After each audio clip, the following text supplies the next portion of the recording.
Response video to Hythloday on the subject of anti-natalism, which is kind of weird because I was hoping to engage him more in a draft science type video, but regardless.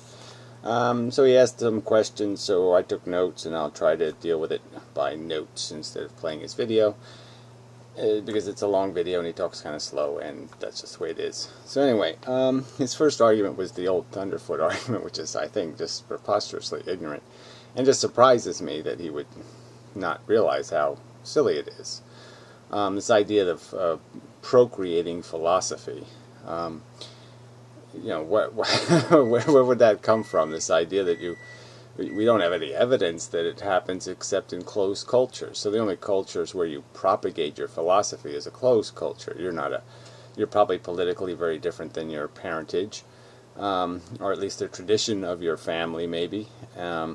I certainly have no political affiliation with either of my parents, and their basic fundamental philosophies are pretty much fundamentally different.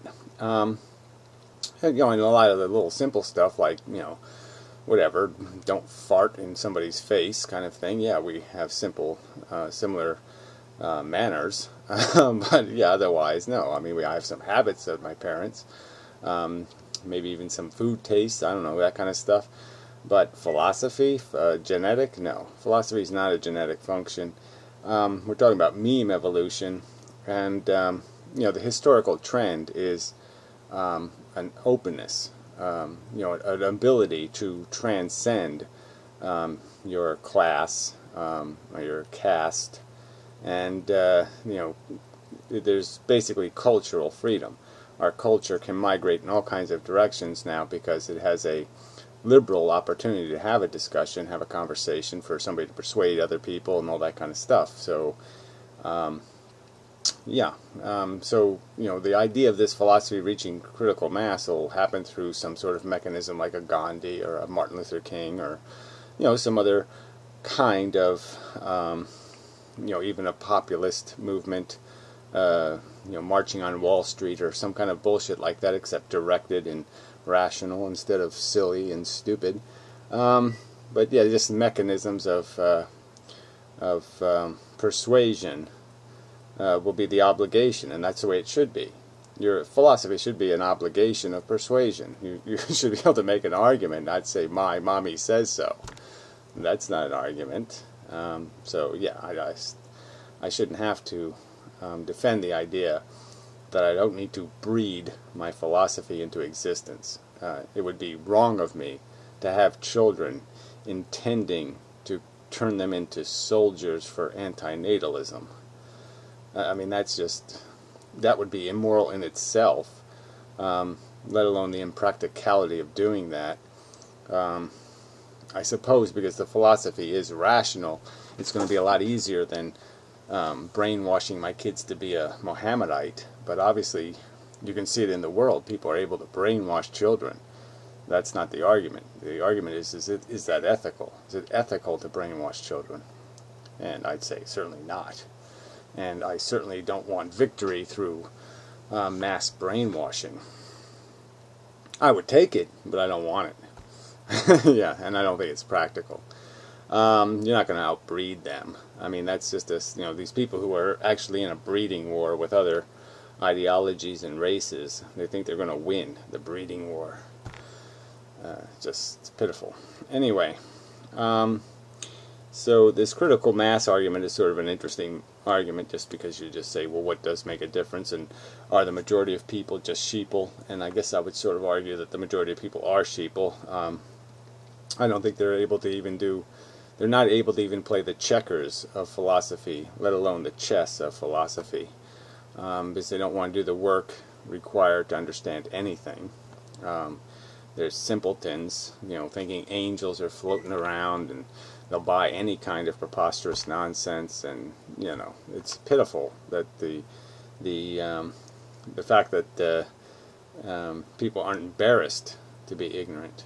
And maybe we should make that. Maybe we should encourage people to be better thinkers than they are basketball players. But anyway, separate subject, sort of, maybe. Quite possibly. Alright, so, I'll just say, you asked a question about somehow anti-natalism is anti-Efilist, and yeah, I'm saying, well, of course, I'm an Efilist only because anti-natalism doesn't go far enough.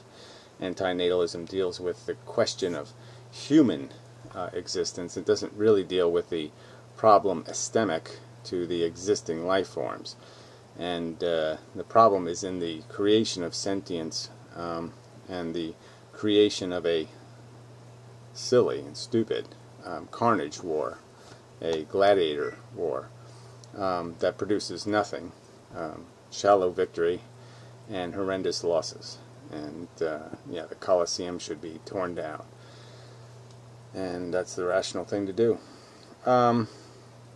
Okay, then you made some point about teeming with life. The universe could be teeming with life, therefore our obligation would extend to cleaning the universe, blah blah blah. And yeah, we can, if people think that's realistically a possibility, and there's some realistic possibility of getting our technology to the rescue in time, or catching stuff in time, certainly we can create machines that have simple agendas, and that's all. That's a simple agenda. It's not complicated. Crush, kill, destroy. Not complicated. So we could make machines that can crush, kill, destroy. That can sanitize. Mr. Clean machine. Yeah, we can just make Mr. Clean machines. Yeah, no problem. So we don't need to create human beings to eradicate biological life forms. We can just create big giant ultraviolet lights or some kind of bullshit like that and get the job done. Alright, my argument would be is that the condition that we're obligated to create is the fail-safe condition, because these important things don't exist. I mean, the obligation is essentially to first do no harm. As a rational thinking thing, it's a sensible ethic. And there's no way to access that first imperative. There's no way to play Frankenstein with the idea of doing no harm, because you're going to do harm, and that's just the way it is.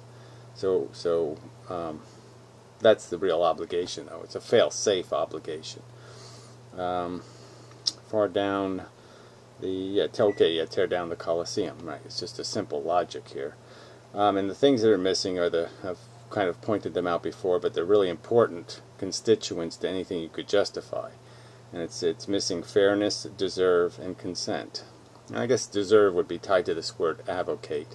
So if you don't advocate for something, you shouldn't be jeopardized by it. If you don't think lotteries should exist, you shouldn't be taxed for a lottery, that kind of thing. So the words consent and deserve are sort of mixed together, because you should get what you advocate. You should get what you create. And that's not the way it works. When you have a kid, you don't suffer the indignities that it will be exposed to. So it's not a fair game you're playing. You're playing with somebody else's welfare, and you're not going to get what you're advocating. You're not going to get, the bomb doesn't blow up in your house. And so throwing this shit out windows is all fine, but it's not ethical.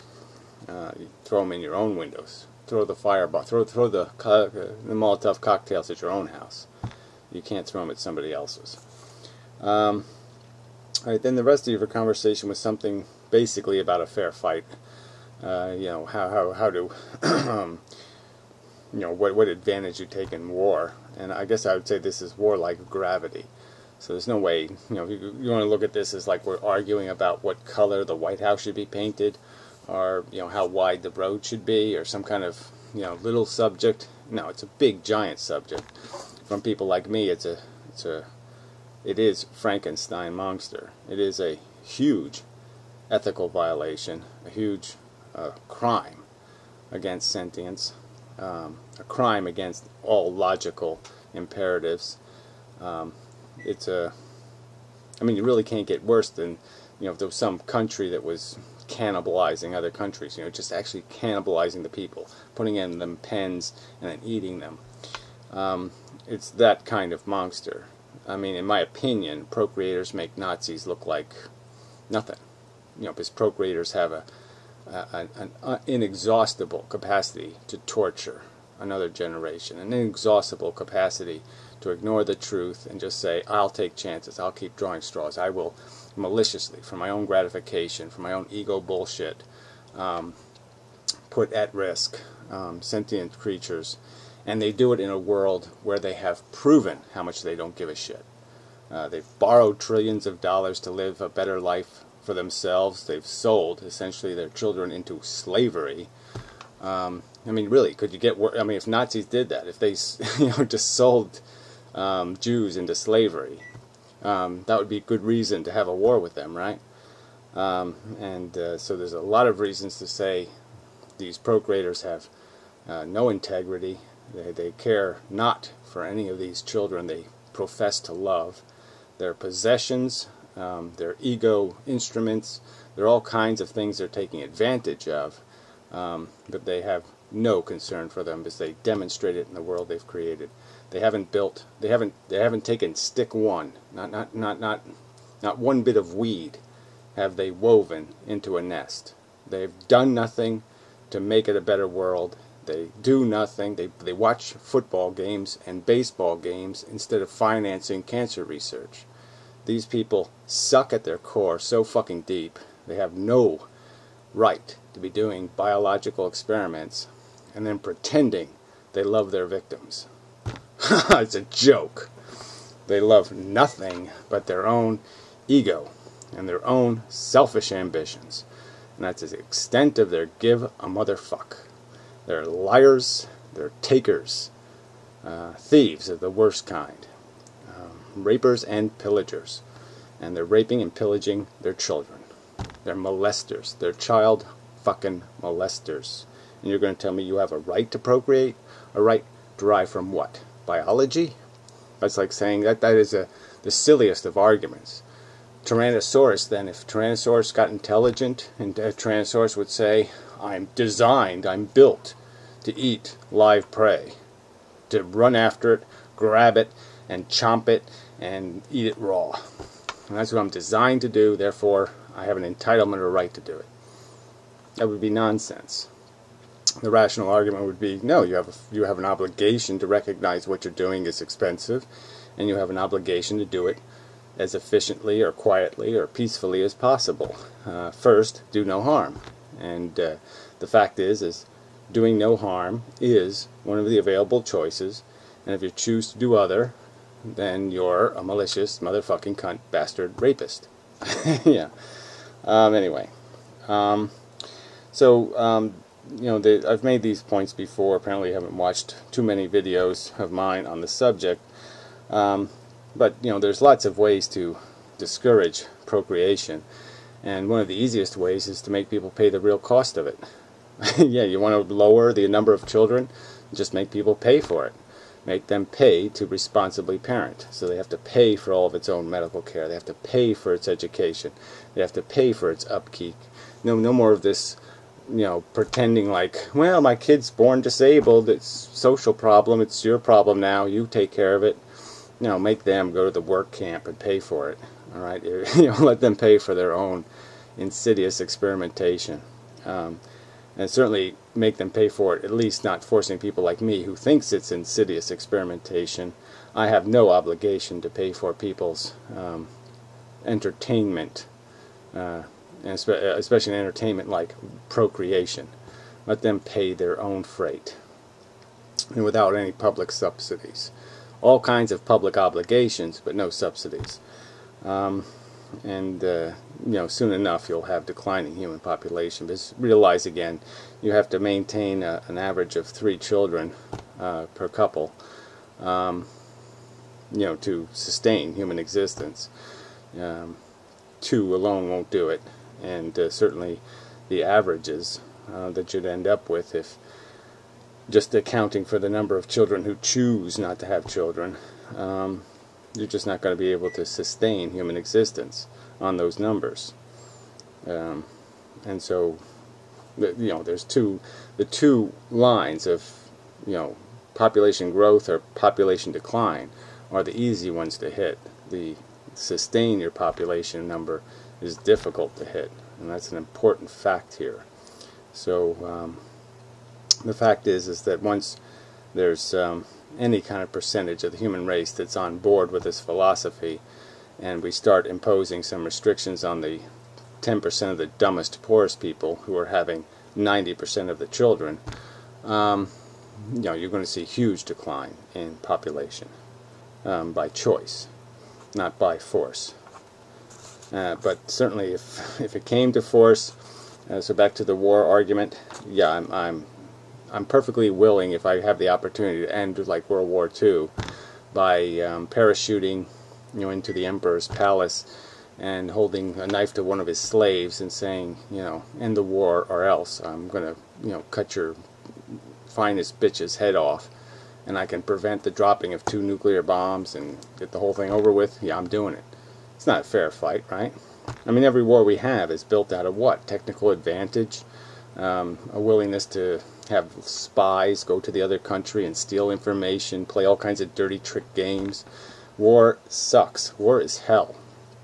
And so you're going to tell me I'm violated some ethics of war? Yeah, well, fuck you. In the war, yeah, I'm going to do what it takes to get the job done. And if I got a chance to win it and get over with, I'm going to take that chance. No doubt about it. But, I like the idea of a nice, mano-a-mano battle. I'm certainly willing to have it.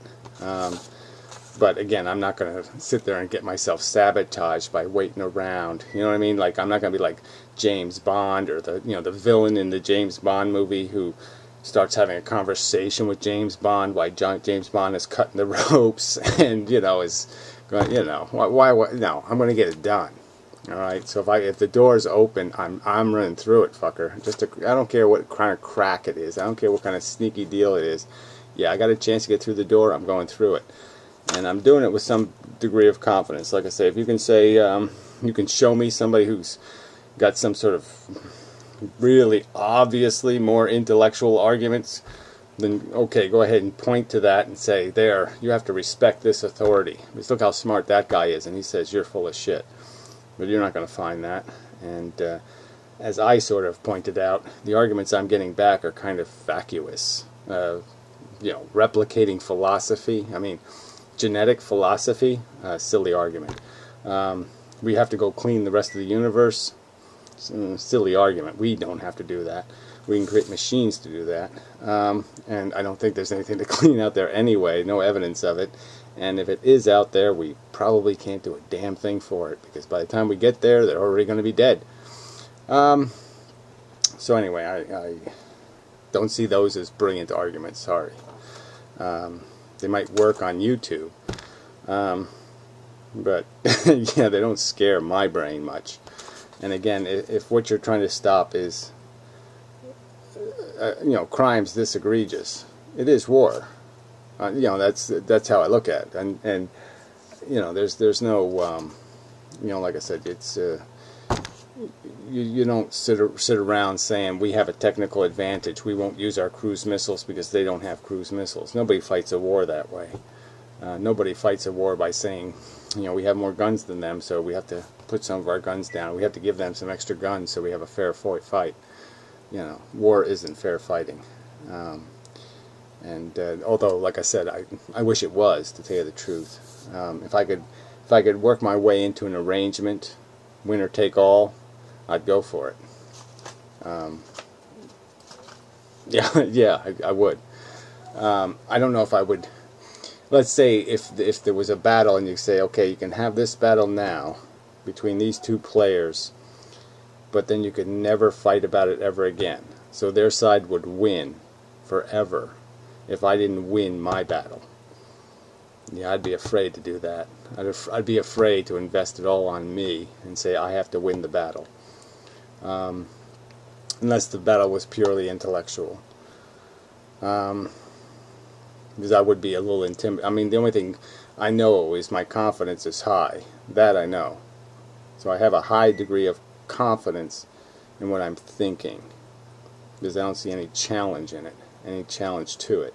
Any rational challenge. I mean, again, right to procreate. Right derived from what? Biology? The right of the DNA molecule said I can. It gave me a license, the same license it gave mosquitoes and the AIDS virus and all the other things that are replicating? You have the same license that smallpox has? That's not an authoritative degree in rightness. No, you have to do more to prove a right. You have to prove it's right. Anyway, so yeah, I just don't find those challenging arguments, and they're not going to diminish my confidence one bit. But again, I don't know if I would have the balls to invest it all on me. That's a little scary. But if I could die, and then somebody else could take a shot at it tomorrow and die, and somebody else could take a shot at it tomorrow and die, well, that I'd go for. I don't mind dying for the cause. I don't mind being even tortured for the cause. But I don't want to lose for the cause. Yeah, I want to win. And yeah, I think it's inevitable that it will win. It's just a matter of how efficiently. This car is going to stop. The engine's going to go turn off. And the question is, do we do it rationally and gently and carefully, or do we just drive the thing into the brick wall and then bounce it off the cliff? And yeah, I'm voting for the kinder, gentler, more sensible, rational conclusion to the human experiment than the preposterously stupid, wasteful, idiotic, let's pile as much suffering as possible on the stupid pile of the ash heap of our history. Yeah, I'm saying let's do it the right way, not the wrong way. But it's going to happen either way. Thank you very much.